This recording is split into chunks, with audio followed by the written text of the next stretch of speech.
The iPhone 16 or the Galaxy S24, which is a better compact and affordable flagship? Let's talk about that. The iPhone 16 costs 80,000 rupees right now, while the S24, being a comparatively older device, is currently available for a discounted price. I have been using the iPhone 16 for about a week now, and one of my team members has been using the S24 for about 8 months now. So we thought, why not compare them and help you make your purchase decision easier. I will choose one definite winner, so watch till the end. Okay, let's start with the design, and if I have to be 99.99% honest, I seriously can't choose between these two. Both of them are quite handy and premium, and I love both of them. The S24 has this classic Samsung design language with this traffic light camera module, while Apple has reworked on the looks and the color options a little bit this time. And I have to say, both these phones look fantastic. Both phones have a glass design with top-notch protection, aluminum frames, and are extremely well built for a compact phone. The only little edge that the S24 has is that it's a tad bit lighter and also has trimmed bezels in comparison to the iPhone 16. To balance that out, we get stronger 3rd gen ceramic shield glass protection and a better IP68 rating on the iPhone 16, which can be fully submerged in 6-meter deep water for 30 minutes, while the S24 can only do that for 1.5 meters. And for the first time on a non-pro model, we get this customizable action button, which I found to be extremely useful. The new camera button for me is kind of a gimmick though. Okay, over onto the front. Despite being an Apple user myself, I just can't defend the iPhone 16 60Hz screen in 2024, that too on a flagship phone. Quality-wise, this screen is top-notch, the colors are great, the contrast is on point, but things like scrolling web pages or opening apps feels a little stuttery on the iPhone 16, especially if you put it up against the S24. The S24 has slightly better peak brightness numbers too, but while using normally in the auto mode, the iPhone 16 goes a little brighter.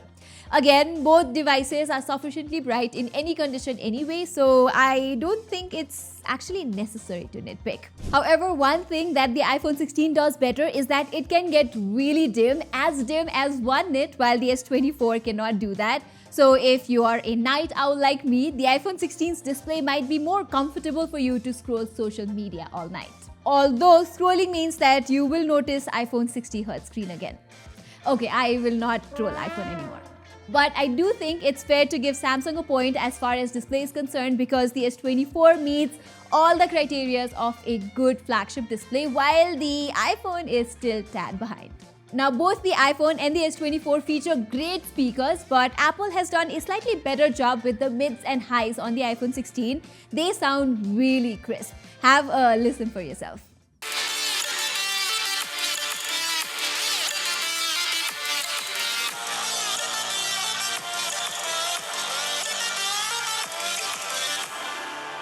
In terms of haptics though, I love both of them. The iPhone 16's vibration feels slightly tighter, but Samsung's vibration is a bit more impactful. In any case, I have not missed any calls or notifications on either of these devices, and I have loved typing on both, so it's a difficult choice, honestly. But one thing that's definitely better on the iPhone 16 is the battery life. Apple has included a slightly bigger battery this time, and that coupled with the new 3nm energy efficient A18 chip and the 60Hz refresh rate, I was getting significantly better battery life on the iPhone 16 in comparison to the S24.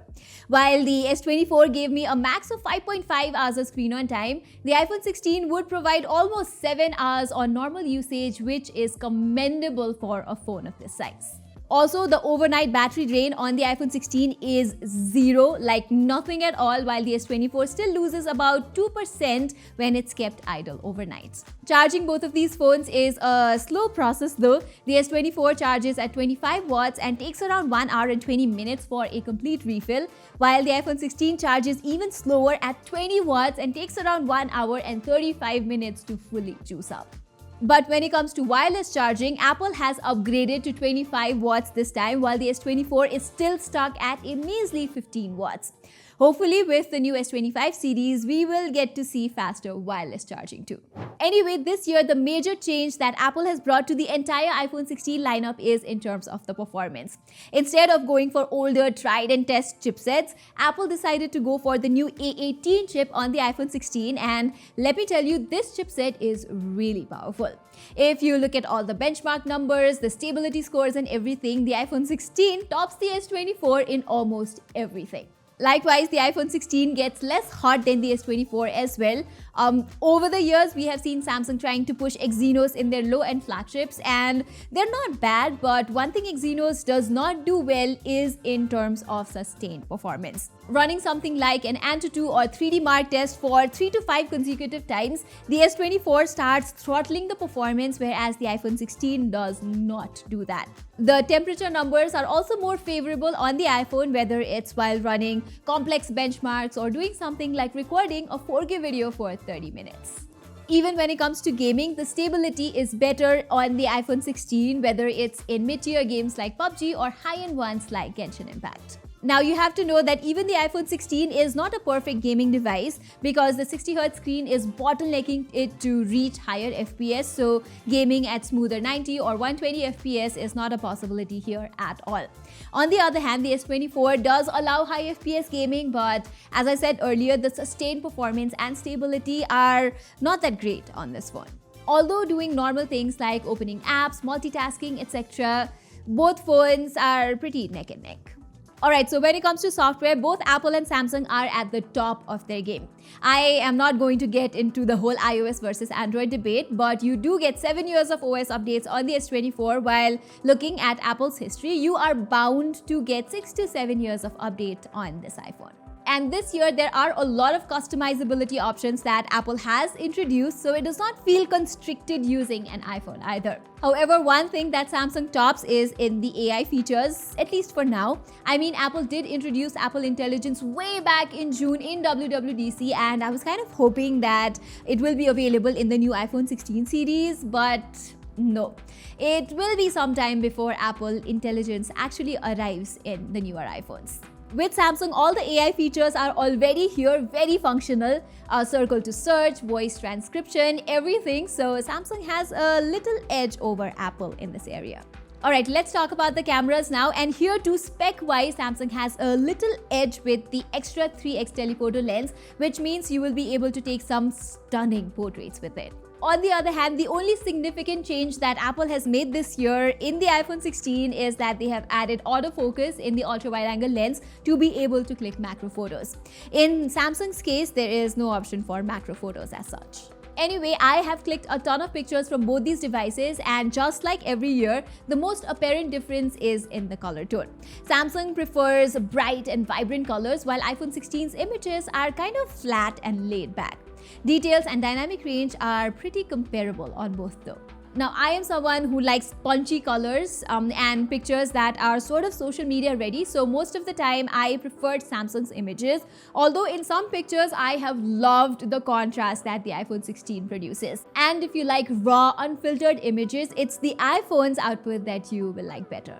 You can also take some good macro shots with the iPhone 16, which is something the S24 cannot do, although you can use the 3x lens to get a bit closer to the subjects. The portraits from both the phones are nice. I compared the 2x digitally cropped portraits from both, and they come out quite good. Again, there is the toned down colors versus slightly saturated output from iPhone versus Samsung, but both of these phones do a great job of clicking human subjects. The iPhone 16 has slightly better details when you zoom in though. Although having a dedicated 3x lens for portraits is just icing on the cake and the focal length looks perfect, the 3x telephoto lens on the S24 is definitely superior when it comes to taking portraits. Selfies look a bit pleasing from Samsung too, although there are slightly better details from the iPhone 16, but the S24's images just look livelier. During nighttime, again, Samsung's output is nice, bright and sharp. The iPhone 16 just tends to make the images unnecessarily warm, which does not look good in most instances. You can choose a different color tone from the photographic styles option, but it actually feels like a filter on top most of the time, so I did not use it altogether. The only issue with Samsung's nighttime shots is the terrible glare management, and sometimes its night mode tends to process images a bit more, making them look really unnatural. The ultra-wide-angle images, both during daytime as well as nighttime, have very similar science as that of the primary lens, a little more vibrant from Samsung, while we get a sort of a warm and toned-down output from the iPhone 16. When you zoom in, it's the iPhone 16 that has slightly better details, and it is also able to maintain exposure a little better than the S24. When it comes to the videos, without any second opinion, I will give credit to the iPhone 16. The kind of smoothness and details that it can produce is not something Samsung or any other Android brand has been able to match. Plus, there are nifty little things like being able to switch between lenses in 4K 60fps. The S24 can only do it in 4K 30fps. You also get a better cinematic video output, the new audio mix feature for audio enhancement, etc. So overall, the iPhone 16 definitely is a better video camera. Okay, finally, let me talk about a couple of extras, and there are a couple of things that I think Apple needs to improve on, like using a faster USB protocol, for instance. The Type-C port on the iPhone 16 is still using USB 2.0, which means transferring data to and from it is comparatively slower. Second, even though the repairability is now easier on newer iPhones, Apple still has not dropped the repair cost. It's still 3 to 4 times what Samsung charges, so I definitely think Apple needs to work on that. Besides that, both of these phones use the latest Bluetooth version, while you get Wi-Fi 7 support on the iPhone 16 versus Wi-Fi 6E on the S24. So if you have a compatible router, you can take advantage of faster Wi-Fi on the iPhone 16. Okay, conclusion time, and going back to my initial question, which is a better compact flagship in 2024, the S24 or the iPhone 16? Well, for starters, if you are a gamer, none of these devices are suitable for you. The 60Hz hardware limitation on the iPhone 16 and S24's terrible sustained performance makes both of them not ideal for gaming. Both of these devices are more than decent for general usage though, especially when it comes to things like media consumption, and their size makes it a good fit for someone who wants a more pocketable design. However, I feel like because the S24 has received a ton of updates and a little bit of discounts right now, it is a more value for money option right now. And even if you absolutely want an iPhone, rather than going for the iPhone 16, I would suggest you better save a whole lot of money and get the iPhone 15 instead, because all those AI stuff that Apple has promised won't be here anytime soon, especially here in Asia. Alright everybody, that was all for my full detailed comparison of the iPhone 16 and the Galaxy S24. Let me know in the comments below which one would you go for. And while you're there, don't forget to subscribe to our channel and hit that notifications icon. Saying this, I'm Pratima and thank you so much for watching.